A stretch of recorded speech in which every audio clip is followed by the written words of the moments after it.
Donald es polémico, Donald es extrañamente carismático, Donald es el enemigo, Donald es el salvador. Donald es el mejor y el peor presidente de Estados Unidos. Donald es una amenaza electoral tanto para demócratas como para republicanos, pero sobre todo, Donald es vulnerable judicialmente y ahora el gran jurado le tiene a tiro.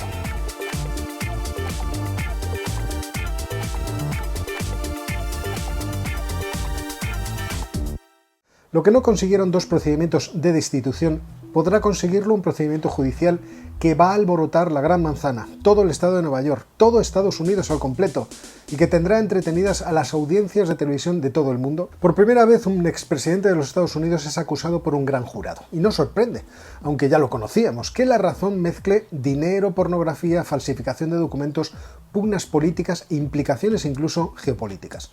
Trump gustará o no gustará, pero su vida sigue siendo un espectáculo. Como ya ocurrió en el caso de O.J. Simpson, a Estados Unidos le fascina un buen juicio.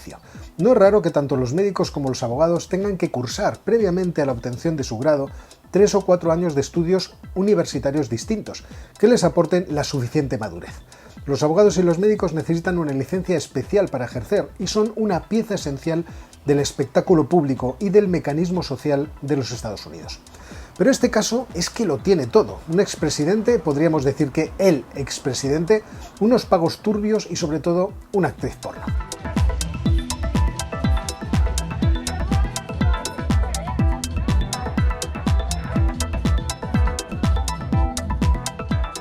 El fiscal del distrito de Manhattan, Alvin Bragg, ha ido construyendo un caso alrededor de los presuntos pagos que el anterior abogado de Donald Trump, Michael Cohen, hizo a la actriz de películas pornográficas Stormy Daniels. Cuando era Stephanie Clifford, tan solo una adolescente, Stormy se trasladó a California con el sueño de poder tener éxito en el mundo del espectáculo y encontró su acomodo en la industria del cine pornográfico. Los detalles de su relación con Donald Trump no es que sean especialmente desconocidos. Stormy publicó en 2018 un libro contando los detalles, y no solo de cómo coincidió con Trump en un torneo de golf en el lago Tahoe, en Nevada, y de cómo fue el guardaespaldas de Donald Trump el encargado de dirigirla hasta su habitación particular. No me refiero a esos detalles, sino al resto de los detalles. Stormy pensó en 2011 que las promesas de Donald Trump de hacerla participar en su reality show El Aprendiz eran meras excusas y que tal vez podría firmar un contrato con la CBS para contar en detalle su relación íntima con un personaje tan famoso como el millonario de Queens. Michael Cohen se cruzó como un buen linebacker y logró que Stormy estampara su firma en un contrato de confidencialidad, un contrato de silencio. Más adelante, cuando Donald estaba ya embarcado en su campaña para las presidenciales de 2016, Cohen presuntamente trató de desactivar la posibilidad de que Stormy irrumpiera tormentosa y afectara las posibilidades del candidato, pagándole a la estrella del cine de adultos $130.000, que desembolsaron las empresas de Donald Trump. Sin embargo, Stormy continuó con su plan y además del libro, en 2018 visitó el programa de televisión 60 Minutos y después se querelló contra Trump tratando de romper el acuerdo de silencio que había firmado antes. Por supuesto que en el trasfondo de toda esta cuestión, los adversarios de ambos lados de la línea política bipartidista de los Estados Unidos han estado como espectadores deseando que un proceso judicial les quitara de en medio a la molestísima figura de Donald Trump. Y no hablo solo de los demócratas. Su irrupción en el Partido Republicano literalmente voló por los aires las formas tradicionales de competencia entre los candidatos del viejo gran partido. Sin embargo, sus adversarios no pueden cantar victoria, porque este procedimiento puede no impedirle presentarse a las próximas elecciones. Dependerá de cómo digiera el votante el resultado final de este culebrón, aunque cualquier resultado le puede valer a Donald. Si pierde, porque el victimismo se elevaría a la enésima potencia. Y si gana, porque la imagen del Donald triunfal tendría aún más apoyo.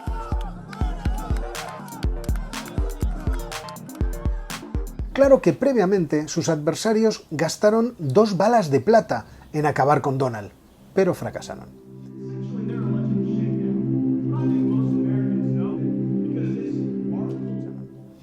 ¿Qué balas de plata? Pues los 2 impeachment, los 2 intentos de destitución. El primero, que se produjo el 18 de diciembre de 2019, cuando se le acusó de abuso de poder y obstrucción al Congreso. Y el segundo, después del asalto al Congreso en enero de 2021.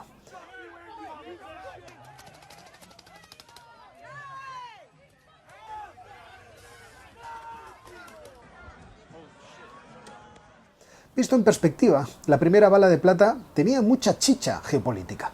La principal acusación era que Donald Trump había enviado ayuda militar al presidente ucraniano Volodymyr Zelensky con el objetivo de que Ucrania se pusiera a investigar los trapos sucios de Joe Biden y sobre todo de su hijo Hunter. El juego que presuntamente quería Donald poner en marcha desviaría la atención de los medios de comunicación, que en ese momento afirmaban que Donald Trump estaba atrapado en las garras de Vladimir Putin por sus múltiples visitas a Moscú y su posible comportamiento poco edificante en sus momentos de ocio en las estepas euroasiáticas. En ese momento se hizo mucho énfasis en una conversación telefónica entre Donald Trump y Zelensky el 25 de julio de 2019. Pero más allá de los negocios sucios del hijo de Biden en Ucrania, Hunter Biden, la conversación mostraba la posición mutua de decepción con el papel ambiguo de la Unión Europea. Donald Trump criticaba la tradicional tacañería europea, especialmente de Alemania. Los alemanes todo lo que hacen es hablar, y creo que es algo sobre lo que realmente deberías preguntarles.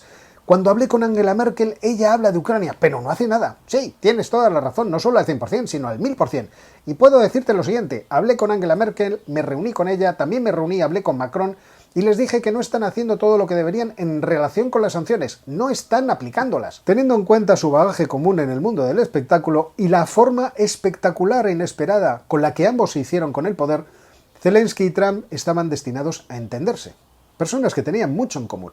Pero existía una evidente asimetría entre ellos. Zelensky dependía de los envíos de dinero y de armas para hacer frente a la guerra del Donbass y el apoyo de Rusia a los secesionistas. Sin embargo, Donald Trump lo que pedía es que los funcionarios ucranianos recibieran a Giuliani y al fiscal general Barr para llegar al final de la investigación. Se habla mucho del hijo de Biden, de que Biden paró la persecución y mucha gente quiere averiguar eso. Así que lo que puedas hacer con el fiscal general sería genial.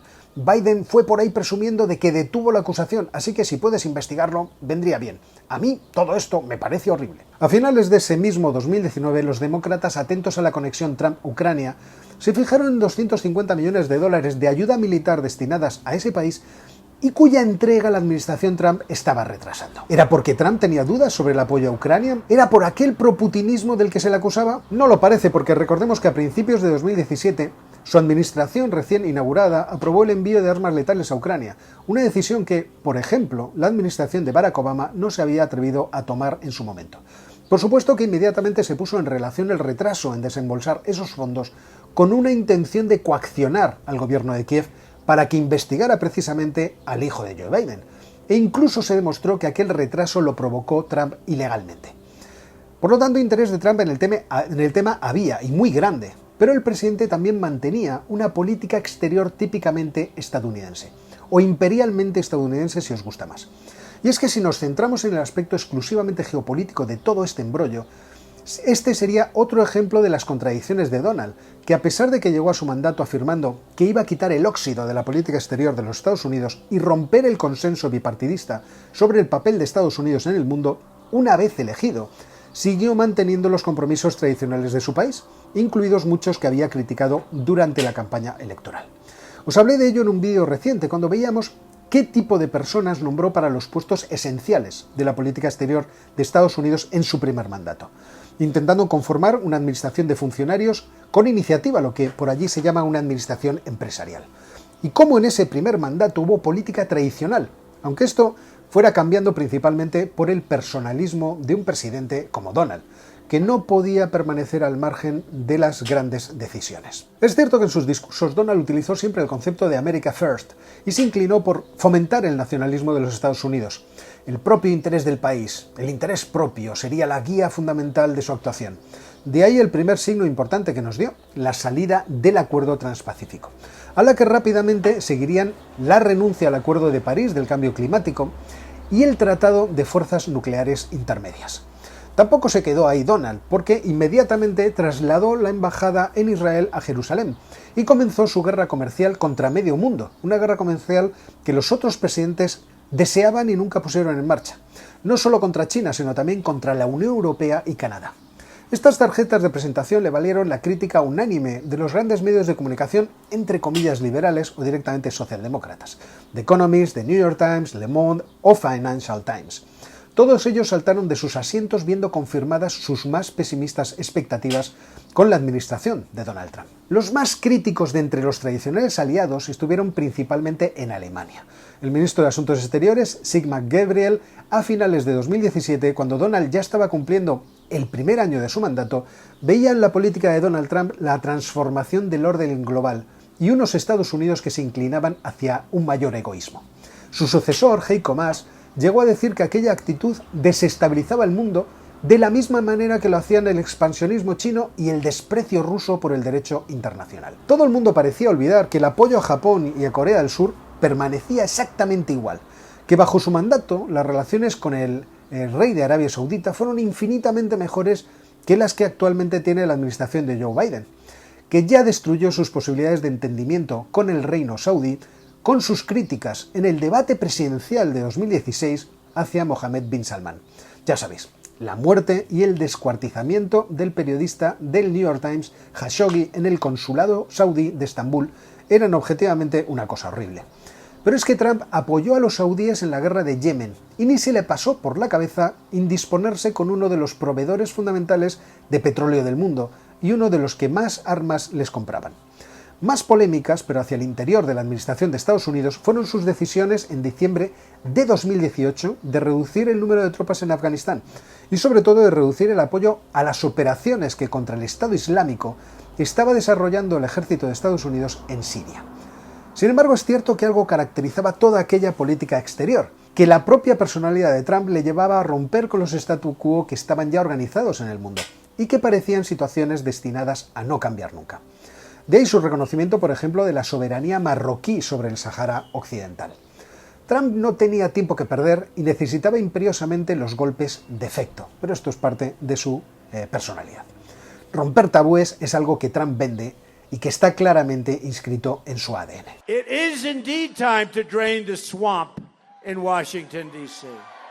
Además, el corrupto narcisista, como se le ha descrito por parte de aquellos que le quieren poco, se fue de la Casa Blanca con un éxito incontestado en su política exterior. Los Estados Unidos no iniciaron ninguna nueva guerra bajo su mandato, a pesar de que aquellos que había nombrado para los cargos principales de la política exterior fueron especialmente insistentes en la necesidad de involucrarse en algún que otro follón. En vez de eso, logró los acuerdos de Abraham, que han supuesto y seguirán suponiendo una gran transformación de Oriente Medio. Morning everyone, or good evening, good afternoon, depending on where everyone is.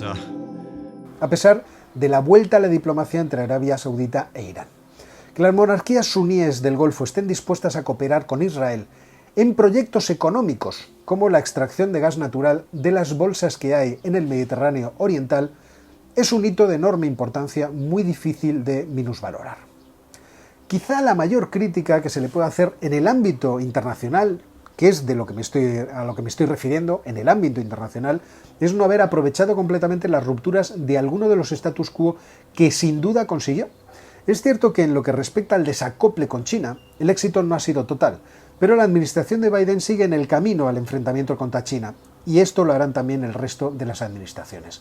Pero en el caso de Corea del Norte, después de medio siglo de oposición total entre Estados Unidos y Corea del Norte, Trump consiguió un gesto de deshielo que, sin embargo, no tuvo continuación.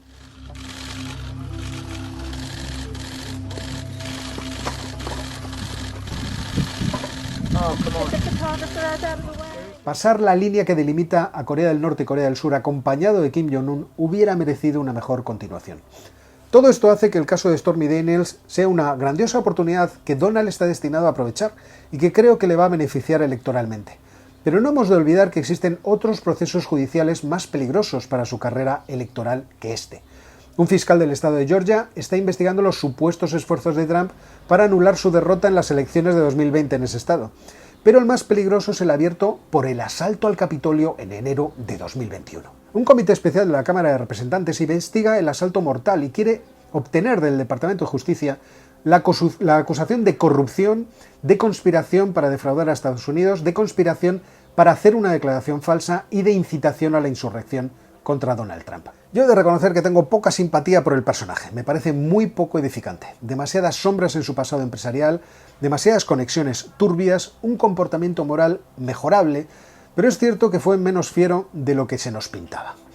Y es que hay algo perverso e incompetente en que los adversarios utilizaron los peores adjetivos desde el minuto 1, incluso mucho antes de que comenzara a demostrar con acciones qué se podía esperar de él.